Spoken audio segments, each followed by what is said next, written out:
Hello प्यारे बच्चों, आज हम क्लास 10th को सरमन एट द बनारस का exercise long answer short answer आपको समझा दे रहे हैं।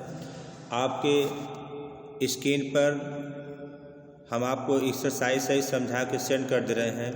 आप प्रयास करेंगे, अपने कॉपी में नोट कर लेंगे। पहला क्वेश्चन है, देखेंगे, when her son dies Kisa Gautami goes from house to house, What does she ask for? Does she get it? Why not? मतलब समझ गए कि when her son dies, जब उसका बेटा मर जाता है, किसा Gautami goes from house to house, किसा गौतमी घर घर जाती है, ठीक है। और what does she ask for? वह क्या मांगती है, वह क्या मांगती है। Does she get it? क्या वह उसको पाती है, क्या वह उसको पाती है। और फिर करें why not, और फिर क्यों नहीं, ठीक है, क्यों नहीं। तो जरा ध्यान देंगे, हम आपको बता दे रहे हैं, आप उसे देखने का प्रयास करेंगे, ठीक है। लिखा है कि when Kisa Gotami son died she went from house to house asking if she could get some medicine that would cure her child. No, she did not get it because her child was dead and no medicine could have brought him back life. Dear कहने का क्या कि when किसा Gotami son died, जब उसका बेटा मर जाता है, वह घर घर जाती है, ask for some good get medicine, वह कुछ दवा के लिए कहती है, लेकिन no she did not get it, वैसे नहीं पाती है, क्योंकि हर चाइल्ड वाज डेड, उसका बेटा मरा था। And no medicine could have brought, है ना, brought, no medicine could have brought him life back, लेकिन कोई दवा उसके बच्चे के जीवन को वापस नहीं ला सकती। हमारा जो अगला क्वेश्चन है, for Kisa Gautami again from house to house after she speak with Buddha.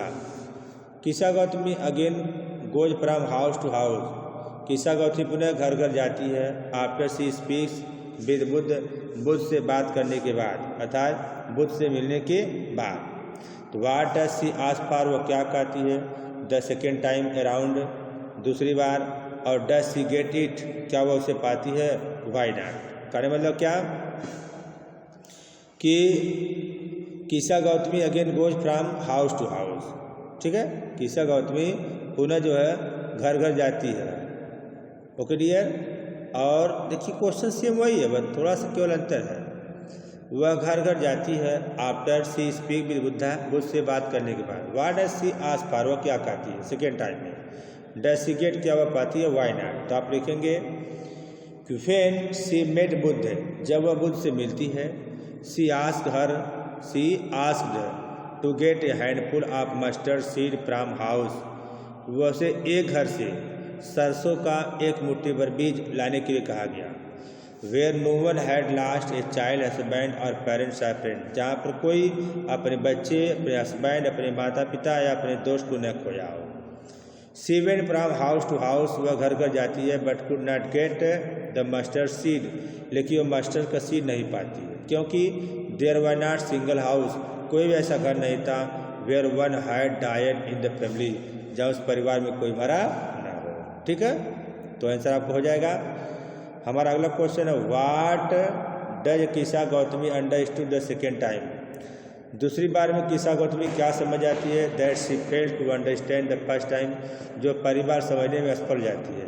Was this what Buddha wanted her to understand, क्या वही बात थी जो बुद्ध चाहते थे कि वह उसे समझ सके। तो आप लिखेंगे Kisa Gautami understood the second time, Kisa Gautami दूसरी बार समझ गए कि the death is common to all, मौत सबके लिए समान है। That she was being selfish in her grief, वो अपने दुख में एकदम स्वार्थी हो गई थी। देयर वाज नो हाउस, ऐसा कोई घर नहीं था, where some beloved had not died, जहाँ पर उसका कोई खास प्रिय न मरा हो। Yes this was what the Buddha wanted her to understand, ये बात थी जो बुद्ध उसको जो है अंडरस्टैंड समझाना चाहते थे। वाई डू यू थिंक, आप क्यों सोचते हैं Kisa Gautami understood this only the second time, Kisa Gotami इसे केवल दूसरी बार ही समझ सकी। In what way did the Buddha change her understanding, Buddha ने उसके समझदारी में कैसे परिवर्तन लाया, किस तरह से। तो आप लिखेंगे Kisa Gotami understood that is common to all, that she was being selfish in her grief, उसने कहा कि मौत सबके लिए सामान है।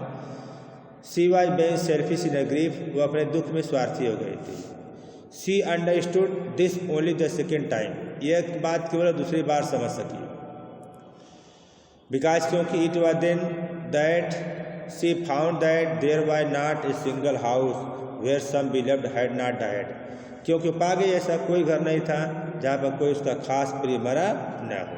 ठीक है, तो देखिए ये जो अगला है उसी में for first time round she was only thinking about her grief and was therefore asking for medicine that would cure her son. तो पहली बार she was the only thinking about her grief, पहली बार वो अपने दुख के बारे में विचार कर रही थी।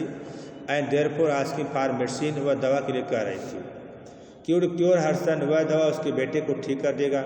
When she met the Buddha, जब वह बुद्ध से मिली, she asked her to get handful of mustard seed from a house, वह उसे घर से सरसों को भी लाने के लिए कहा गया where no one had died, जहाँ कोई मरा न हो। He did this purposely to make her realize that, उन्होंने केवल इस पर्पज से कहा कि to make her realize that, ताकि उसको लगे कि there was not single house, कोई ऐसा घर नहीं है where no beloved had died, जहाँ पर उसका कोई खास न मरा हो। And that death is natural, मौत स्वाभाविक है। When she went to all the house the second time, जब वह दूसरी बार हर घर पे गई, शी फेल्ट डिजेक्टेड दैट, वह केवल दुख महसूस की कि she could not gather the mustard seed, वह मस्टर्ड के सीड को इकट्ठा नहीं कर सकी। देन तब when she sat and thought about it, जब बैठ गई इसके बारे में विचार की, शी रियलाइज दैट, वह विचार रही कि फेट ऑफ मैन, जो मानव का भाग है, इज सच दैट, ऐसा है कि दे लिव, वे जीवन यापन करते हैं, डाई और मरते हैं। Death is common to all, मौत सबके लिए है। That was why the Buddha had intended to her understand, इसका ही वजह था कि बुद्ध उसको जो है उसके अंदर नई समझदारी को लाना चाहते थे। How do you usually understand the idea of the selfishness, स्वार्थपन के विचार को आप सामान्य रूप से कैसे समझते हैं। Do you agree with Kisa Gautami, क्या आप कीसा गौतमी से सहमत हैं कि she was being selfish in her grief, वो अपने दुख में स्वार्थी थी। तो उसने कहा selfishness is possession, selfishness is preoccupation with I me and myself. Kisa Gautami was not in a position to think about other people's grief, माने सेल्फिशनेस जो स्वार्थ न कतप्रे ऑक्यूपेशन विथ, वह सबके साथ ऐसा घटना ऐसा दुख व्यतीत होता है, मेरे साथ भी खुद के साथ। Kisa Gautami was not only the position to think, लेकिन कीसा गौतमी इस स्थिति में सोचने के लिए नहीं थी। किस स्थिति में, अबाउट अदर पीपल ग्रीफ, लेकिन दूसरे लोगों के दुख के बारे में। It is natural to feel sad over death of near and nears one, यह स्वाभाविक है, ऐसा लगता है कि फील सैड, ऐसा दुख महसूस होता है कि डेथ ऑफ नियर, मौत सबके पास है। But most people carry on their next responsibility of performing proper last rites of the dead, people seldom carry a dead body in the hope of some miracle happening to that. Family and society always comes to with those in hours of grief. But later on the life goes on. But Kisa Gautami was so engrossed in her sorrow that she forgot to think about live members of her family and society. तो dear बहुत simple से question है, आप लिखेंगे तो हमें believe है कि आपको कोई प्रॉब्लम उत्पन्न नहीं हो सकती। अब हमारा अगला क्वेश्चन है थिंकिंग अबाउट द लैंग्वेज में देखिएगा the thing written this text is written in an old fashion style for reports in accident more than 2 millions of old look for the following word and phrase in the text and try to rephrase them in more current language based on how you understand them.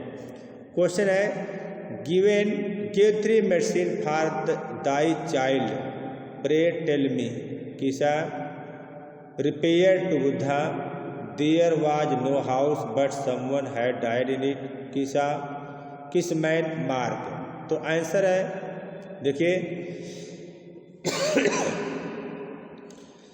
Give your medicine for your child. ठीक, आपको ये जो दिखा गया pray tell me है, तो उसे please tell me इसको करेक्ट करना है।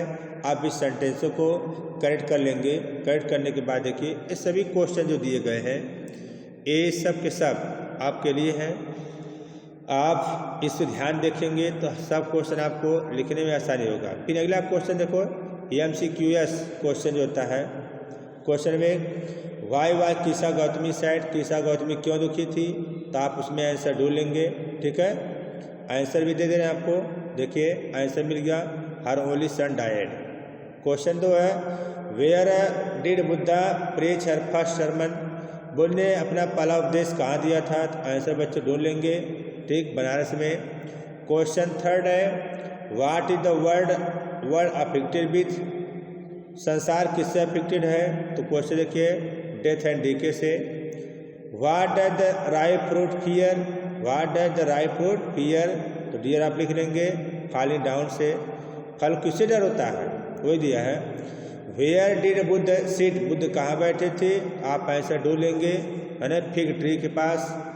अगला है, according to Buddha what is an incredible kind of suffering, Buddha के अनुसार जो होता है, ठीक, दुख किस तरह से होता है, तो आप देखेंगे loss of a loved one, किसी का प्रेम खो जाने से। Those who do not grieve are, जो लोग ग्रीव नहीं करते हैं उसको क्या कहते हैं, वाइज, बुद्धिमान। हु इज फ्री फ्रॉम सारो, दुख से कौन स्वतंत्र है, तो हु ओवरकम सारो, जो दुख को जीत लेता है। What did Kisa ask for bring her son back to life, Kisa अपने बच्चे के जीवन को वापस लाने के लिए वो किसके पास क्या चीज मांगती थी, तो आप लिखेंगे मेडिसिन। क्वेश्चन है, he got enlightenment after how many days, कितने दिनों के बाद उसको मिला, 7 दिनों के बाद। 11वां है, the why do not grieve, तो ग्राइव कर लेंगे। ठीक है, what does Kisa search for house to house in the first place, ठीक, तो कीसा घर घर जाकर क्या ढूंढा करती थी, a medicine to bring her son back to life, हो जाएगा। Both young and adult fool and wise fall into the power of death, तो पावर ऑफ डेथ जानते हैं, डेथ कर लेंगे। ठीक है, what did the flickering light made her realise all of the above, माने what did the flickering light made her realise, तो इसमें से कौन कौन, तो देखिए she is being selfish, death is common, man are mortal, ये सब सही है, तो लगा देंगे। What are the condition import है upon the source of the seed, तो उसमें देख लेंगे आप, नॉन ऑफ द अबव है। What is the name the tree, पेड़ का नाम क्या था, ये भी खोज लेंगे। ठीक है, इसके बाद हमारा है, for how many years did wonder, कितने दिनों से या वाशर की बात हो रही थी, तो आप उसको भी ढूंढ लेंगे। ये सब के सब आपके क्वेश्चन हैं जिनको आप अपने एक्सरसाइज में जो है ढूंढ सकते हैं। ठीक है, तो इसको आप लिखने का प्रयास करिएगा। यदि कोई समस्या उत्पन्न होती है तो dear students you may be able to ask me, है ना, बाय द व्हाट्सएप ग्रुप और video. Thank you, God bless you, have a nice day, you will, I hope you will be happy at your home.